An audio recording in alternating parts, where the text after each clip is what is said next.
Texas back. Texas back. You know they had a good first game, so we're gonna take it week by week. You know, you can't start assuming that we back already. We've been down that road before. We got to play every week, and we're gonna see from there. Do you ask Mac about Sark? Yeah, I did, and I asked a couple other players from Bama about Sark. They all like him. And I met him myself. He's a good dude. Good dude. Adrian, Matt Judon told us earlier that he brought the speakers in for training camp and that anyone is welcome on the aux cord. Have you taken advantage of that opportunity? I just give him my request. Oh, So I kind of let him know, like, what I want to listen to, and then I don't leave his locker until he plays it. So, like, today I told him I wanted to listen to a specific song, and he was like, all right, I got you. And I just stood there until he hit play, and then I walked out.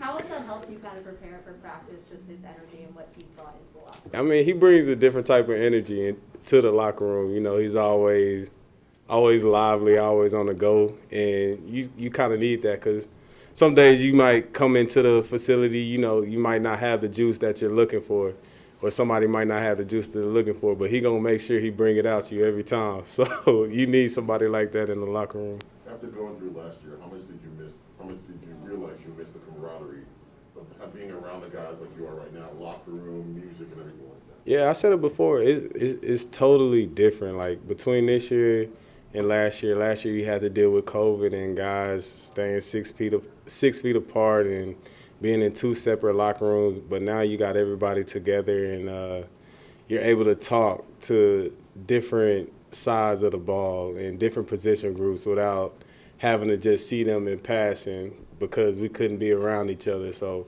guys are getting closer. Conversations happen a lot more frequently, and we could just talk about everything. And it's just like good to be able to know your teammate on a different level. Looking at Miami, just the pass catchers, how big and how fast are they? Legit. I mean, you got Parker, who's been dominant over the last few years, and then you got Waddle, who's a fast guy, and you got my guy Jakeem, who's another fast guy, and then you got 86 on the outside. They have a good combination of like size and speed, and they're all athletic and they're all able to do like a number of good things. So it's going to be a challenge this Sunday. We just got to make sure that we're mentally locked in and that we're ready to strap up. With no Steph for the first 6 weeks, what kind of effect does that have on the rest of the secondary? You know, you always want your guys out there, and we all know how Steph is, and we all know like when he's out there, he's a shutdown player. So, you know, it's unfortunate that he's not out here, but the guys that have stepped up in his role, like, they've been balling. I mean, y'all know about JC, and then you bring in guys like Jay Mills and Jawan, guys that have just stepped up and taken their game to a whole nother level. We'll be fine. Adrian, what have you seen out of Mike Gesicki last year and then also on tape so far? Huge catch radius. Like, dude pretty much catches everything. And, you know, he has a little savvy to him, and he's one of those tough covers. Like, you pretty much got to be with him the whole time because he's a primary receiver. But the main thing about him is, like, he can get open and the quarterback can put the ball anywhere, and more times than not, he'll come down with it. He's great with his hands.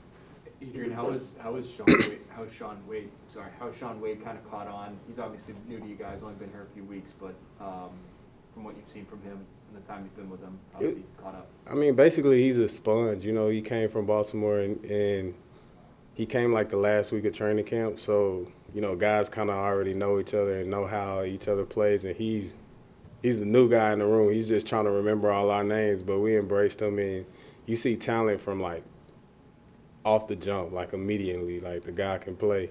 And he's one of the guys, like, he's always listening because he wants to learn. He talks to the older guys in the room to see how to play like certain techniques and stuff like that. And he's a guy that doesn't say too much, but you know, like, he's receiving everything that's being said around him. So it's like, it's cool to see. And you mentioned Jawan, you know, kind of stepping up as Steph has been out. I know it looked like, at least to us, that he was working a lot with the safeties last year, and now he's kind of maybe back in corner a little bit more. how have you seen him kind of reposition himself, I guess, back to corner and adapt to what he's being asked? Yeah, so I wasn't really here like the first few years with him or whatever that was, but 19, yeah. his So, first but year. seeing him last year, I mean, he can cover.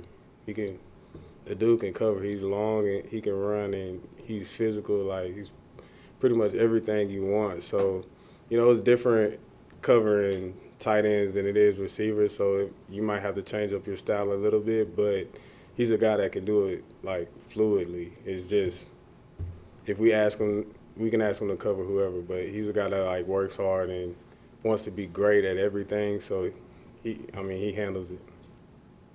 Thank you, Adrian. Thanks, Adrian. Cool. everyone.